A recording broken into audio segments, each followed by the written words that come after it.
the assumption you're trying to make here is that he is actively intoxicated with nitrous right now.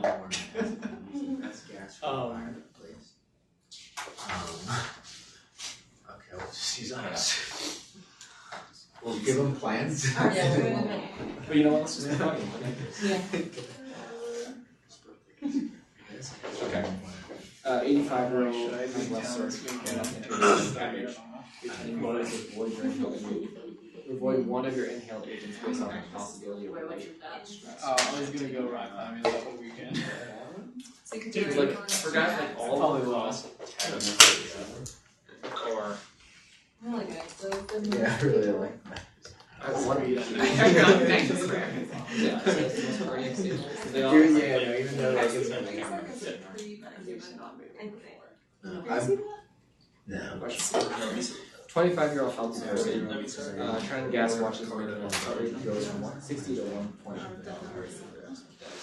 So if you put gas in fast, it causes the heart rate to spike. Yeah. The world was in the middle of World War III, and we asked the sea shelters. You're forced to choose one inhaled agent to take with you. Cost and volume are not an issue.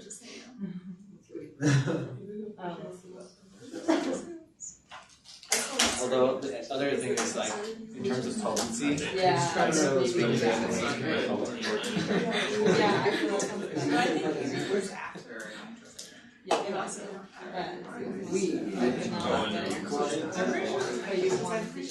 A dentist discovered it started using it. It's an object for me. So the Navy's like the ISO.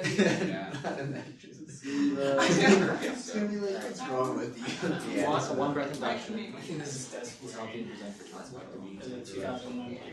No, wait, one breath.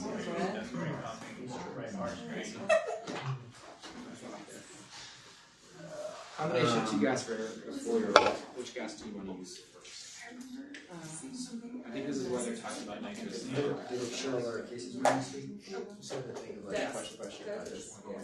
GUL. Oh, which one do I use first? Nitrous, yeah. So actually, the nitrous is going to be immediately absorbed because the whole like the concentration effect. So if we put the SIBO in first, and then basically chase it with nitro, but then it'll concentrate the CO2 because they are dealing with it. And I had an intuition. Yeah, and then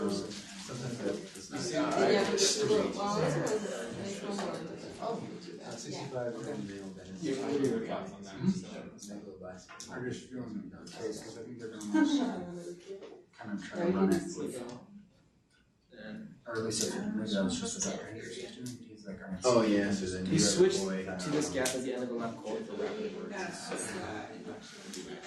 Yeah, that's Your attendant says, just pick a gas and put this one.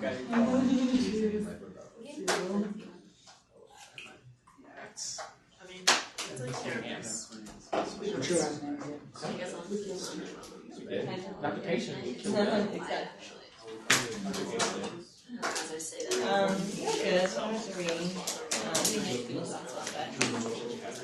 good. I had a lot of hernias.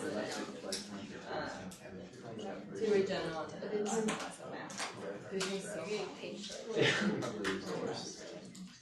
So you're going to do Oh, I do. It is really busy, actually.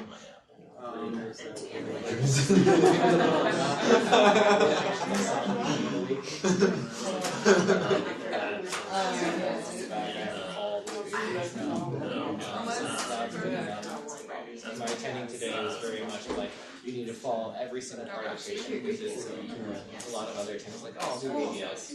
Like, type up the ABS bill, like, no, the patient. Yeah. They have to at least do they need you to ask for what you're understanding. So Yeah. I think it's asking. Is he only doing that now, or does he like change? They do changes. It's fine. It's like a really good teacher. Oh yeah, that's very good. Yeah. It's really nice. He's just very knowledgeable. Yeah. Exactly. that's my grade. Yeah, and I'm very It's like I have a lot of notes. coronary artery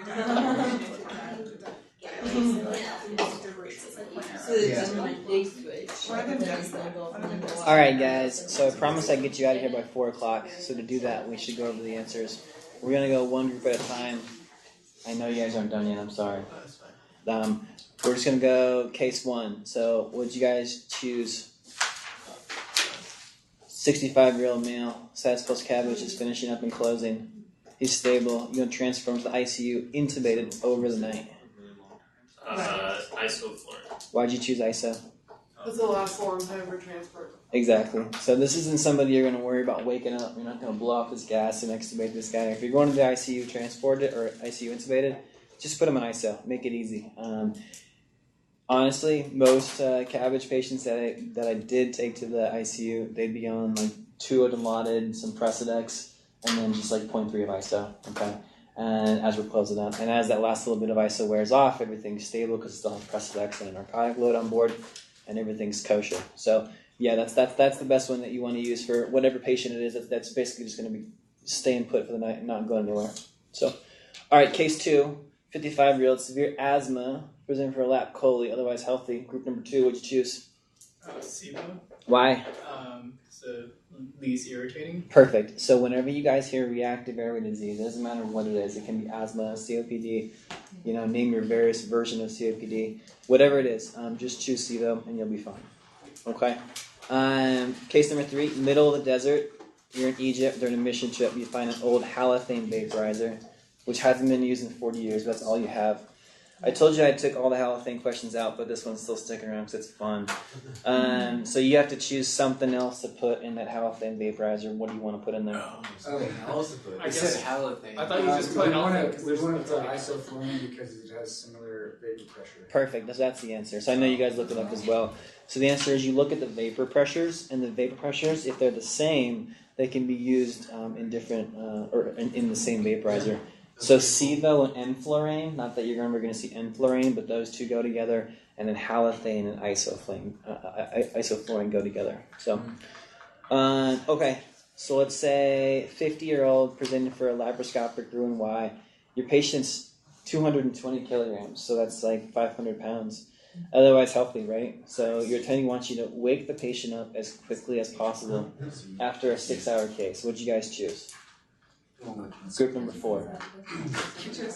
You chose DES? Perfect. So DES is the right answer. So there's actually one study looking at washout times in obese populations. And if you compare desflurane to sevoflurane, DES washes out a couple minutes quicker. The truth is, it really depends upon how you use it. That's more important than the actual agent that you use. Because this guy's 500 pounds. Of that, you probably got about 300 pounds of fat tissue. After a 6-hour case, that fat tissue is literally soaked in anesthetic agent. And so you have to turn your gas down 45, 40, 35 minutes beforehand. Otherwise, you're never going to wake this person up. It's going to take forever, okay? I don't care if you switch to DES. If you have DES on at 8% or 6% and you turn it off after this case, it's going to take, 20 minutes to wake up because of that leaching effect, okay? But that is the classic answer, is that DES is less fat soluble. All right, so case number 5, group number 5. You got a 65-year-old with some things wrong with them. The CEO came down and wants you to save some money. Which one did you guys choose? ISO. Okay, so ISO's dirt cheap, right? So you guys have seen the little things of ISO that are about this big. They're like $6 a piece, okay? And the thing is that you run ISO. So what's the MAC of ISO? 1%, okay? So not only is it dirt cheap, but you're only running 1%, as opposed to the bottle of SIBO, which is about $100 to $150, and you're running that 2%, and the DES, same thing, running that 6%. So when you work over an AOP, the anesthesia machines actually have a calculation built in where it looks at your total gas flow and the agent that you choose and the percent that you dialed in, and it tells you how much you're spending per hour. It's really, really cool. So you can turn the SIBO to 8% and the thing to 15 liters, and it says you're spending like $500 per hour on gas, right? And then you crank it down to half a liter, and obviously it drops by 30x. So yeah, it's pretty cool. So just play with it sometimes once you're over there. But ISO is the cheapest. All right, so case number 6, you've got. By the way, I hope you like my cases that I wrote for you. This is my humor here. Okay, so this is a 22-year-old from Boulder, which I went to school in Boulder. Prevents for a split thickness skin graft, also known as the STSG. After he set himself on fire in a tent while studying, he's concerned about global warming, though, and asks you to use the best gas for the environment, please. So, what did you guys choose over there? We picked SIBO. I just know Des is the worst, but I don't know if SIBO is the best. Yeah. So there's this thing called your global warming potential, which I just had to look it up because I don't know these numbers actually. But the global warming potential in 20 years and 100 years, and here's the ratio for SIBO. So it's 349. For ISO, it's 1400. For DES, it's 3700. So on a molecule per molecule basis, DES is about 10 times worse than SIBO. Mind you, you're running about 3 times the concentration, so it's about 30 times worse for the environment every time you use it in the next 20 years. When you look at the washout over the course of 100 years, SIBO compared to DES is more along the lines of 3x. So it's only 10 times as worse to use DES. And nitrous is terrible, by the way. So if you're going to protect the environment, nitrous and DES are terrible. ISO and SIBO are the way you want to go. And SIBO is the best. Okay? By the way, do you guys have any idea where... So we have a scavenging system built into our anesthetic circuits. And then that gas goes somewhere. Do you have an idea where it goes? Outside. Where? Out the chimney. Out the freaking chimney of the hospital. It literally shoots up in the sky, and that's it. Like, that's where it goes. I thought they collected it and then some company transported it. As far as I know, we literally have a chimney in the hospital, and it just goes out there. So, Birds fly by. Yeah, It's like all like all the birds the the same. I think so, right? All the bleach. Oh yeah, the bleach is Watch those Eastern European climbers. Yeah, that's where they are. Alright, I think you guys are up. Yeah, case 7. So you got a 4-year-old little kiddo, cute as can be, who's jumping on his trampoline. Broke his leg, it looks like. So you want to do an inhalational induction because little Jimmy doesn't have an IV. What gas do you want to use? Nitrous? So let's make one thing clear. So it's nitrous. Nice. Okay? I heard a lot of nitros going on here. It's nitrous. Okay, so nitrous oxide. So you can use nitrous oxide, and then you can switch to SIBO. Okay? Which is actually the answer to one of the questions in the future. I think it's like number 16 or something. But the point is that you can start with a little bit of nitrous, and it kind of makes them a little bit disinhibited, and then you can turn on your SIBO slowly. So if you have a kiddo and you just put a SIBO 8% mask up to their face, they're not going to be stoked. It does not smell good. It smells like dirty socks. Okay, but if you, and you'll know it because when you do PEDS, you'll do a lot of inductions, mask inductions, and you'll sit there and you'll breathe SIBO all day long, and it'll give you a headache, and you'll go home from work with a freaking headache. It's because of all those kids and their inhaled inductions. But the point is that if you give them nitrous for a bit, kind of trick them, like let them play their iPad a little bit, tell them stories, ask them about like their favorite foods or what they do in the playground or something like that, and just distract the hell out of them, and then you just kind of sneak the SIBO on a little bit, sneak it on a little bit more. Before you know it, the kid's going to be done, okay? So when I did PEDS over children's, it was really fun. I would have a medical student trained. I would say 1, and then 2, and then 4, and then up, right? So that was 1%, 2%, 4%, and then 8%.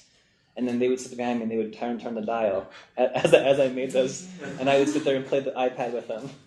Anyway, all right. So you got a 65-year-old history buff, otherwise healthy. He wants the oldest anesthetic you have.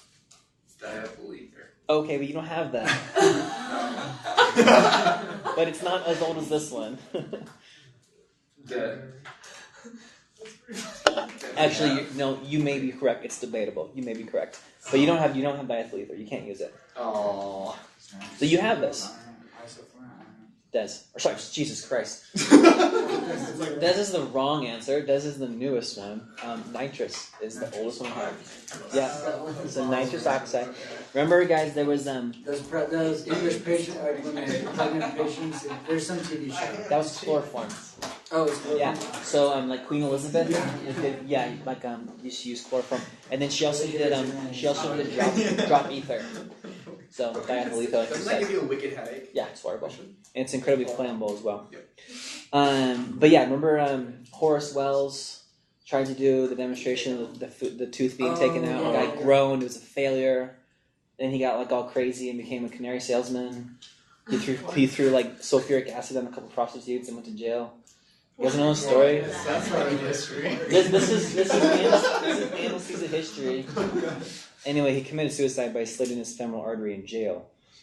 So the point of that story is don't do your drugs, please, okay, guys? All right, you guys got case number 9. So in Leadville, you're doing a right hip under general for whatever reason, who knows? You want to use the gas most affected by altitude. I'm sure, but desflurane? Desflurane, yeah. So desflurane has to be heated and pressurized. So here's the thing. So the other ones are variable bypass vaporizers. And they work by using vapor pressure and a percent air that flows over versus not over. And with the atmospheric pressure is lower, you actually have more anesthetic agent that goes up into the air. And so the percent you dial in doesn't really matter because you aren't anesthetized by a percent of something. You're anesthetized by a partial pressure of something. But the variable bypass vaporizers, it doesn't matter if you're at 10,000 feet versus sea level, they'll give you the equivalent of 1% or 2%, whatever it is. But DES will not. So you'll have to crank up your DES vaporizer up in Leadville. Okay? You can think about it if you want, digest it, partial pressures, percents, yada, yada, yada. If you don't want to put the mind space into that, just say DES is the one that gets screwed up there. Okay? That's my easy trick for you. All right, so case number 10. You guys are excited. That's good. It's Friday. So you guys were reading this, but you weren't reading it properly. So you suspect he is diverting this anesthetic gas from his in-office providers. So what gas is he diverting? Nitrous, exactly. So you got the right answer. You went on the wrong way, though. So these are the things that nitrous can cause, right? So it causes neuropathy and megaloblastic anemia due to B12 inhibition. Spot on. Your answer was spot on. Your logic, I was listening to. Your logic was a little bit not so good, but that's okay. Did you hear our joke, though? We were joking and saying that, like, oh, well, this guy he's experienced with this. You should give him more nitrous. I did. On to number 11. Not impressed. All right. What'd you guys choose? So which one of these things can possibly cause right heart stress? Which one of our gases? I didn't. I heard him say that there was a paper about DES causing right heart strain, but No, not DES. no. You guys chose DES. What'd you guys choose? DES. What'd you guys choose? Placebo, because it causes bronchitis. No. No, so Is it nitrous? it's nitrous. Oh. Yeah, so nitrous causes.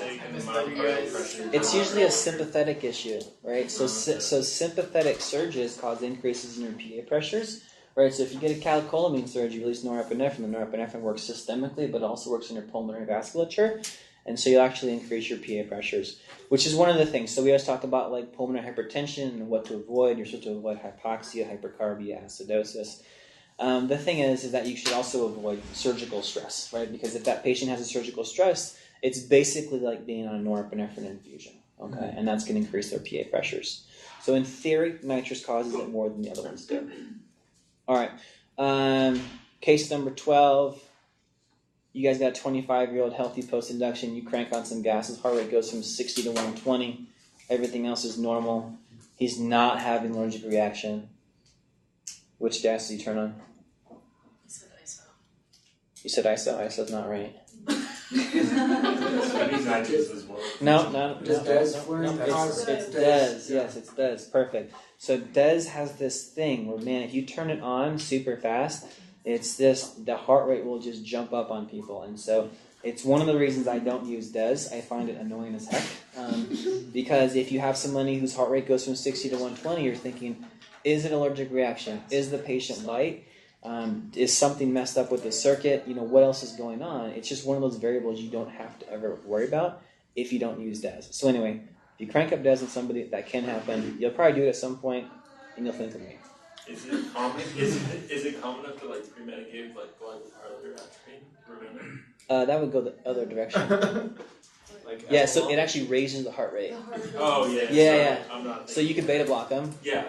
It's not common enough for that, and it doesn't last that long. It's a matter of like minutes. Okay. And you know, if it's a 25-year-old, you're like, whatever. I know why it's happening. I messed up. I cranked it up too high, and just kind of let it go. Is this something that happens when you're early induction, or is this something like when you're doing a DES washout? No, it's only early in the case. Okay. Yep, it's only early in the case. So it's literally like you put the tube in, you crank the DES to 12%, and turn the flows at 3 or 4 liters. That's what will happen on you.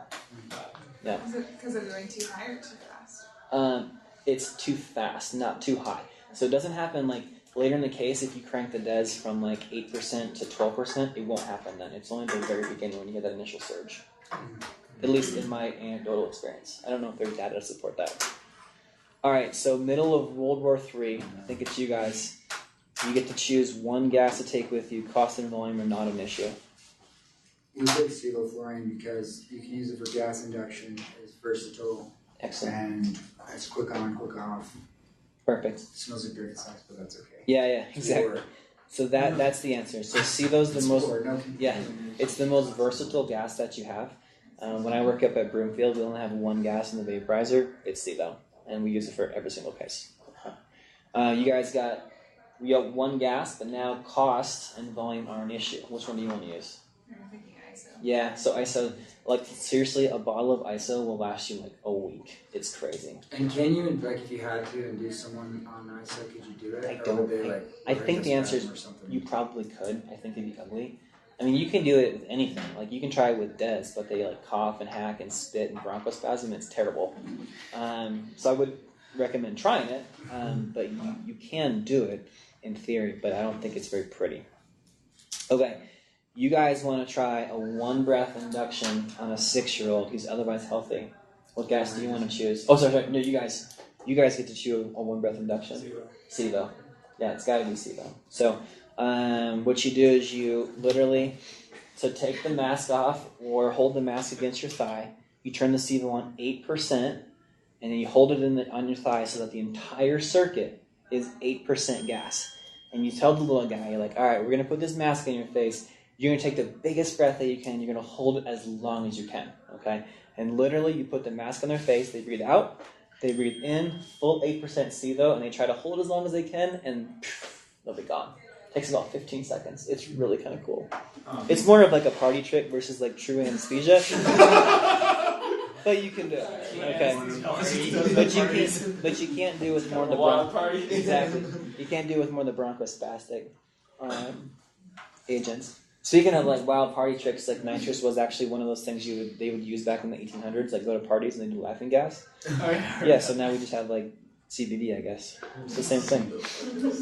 And I have Marinol. All right, so this is the one I told you the answer to. Combination of two gases for the 4-year-old at the hospital. You're almost going to get a pass here. Nitrous and Sevo, right? Yeah, we already did. Okay, so you switch to this gas at the end of a lap chole for a rapid emergence. What do you guys choose? Group number 2. DES? No, we said nitrous? Okay. DES or nitrous are like the two classic answers. I think either one works. I told you that they did a study that didn't show any difference. But, you'll definitely see people do this, and they're both reasonable to switch to. Okay. Your attendant says pick a gas and go for it. Sure, whatever. I mean, the answer is whatever. The truth is, guys, after all of our lecture today, it's more important how you use your gas than what gas you actually choose. Like, I can give you guys Sevo versus I'll give, like, Dr. Zeichner ISO, and he'll wake the patient up faster than you will. Right? Why? Because he's got 30 years of experience doing this, right? Now, if I gave him Sevo and you Sevo, well, then he'd probably still beat you, right? Kind of thing. But the point is that it's more important how you use it versus what you use. But there are subtle differences in the gases that are particularly important. The most important one is Sevo is great for reactive airway disease patients. And if you use something other than that, people are going to look poorly on you. Also, there's some pretty good test questions on like your IT and AKT in relation to kind of these pearls about the gases. So if you want, go back and check out those pearl slides and kind of put those in your memory. And like I said, don't hold the example patients about like the increase in MAC and decrease in MAC. Don't hold those against me, okay? All right. Do you guys have any questions? It's almost 4 o'clock on a Friday. Sweet. Thank you so much. You're welcome, guys. Have a good day. See you later.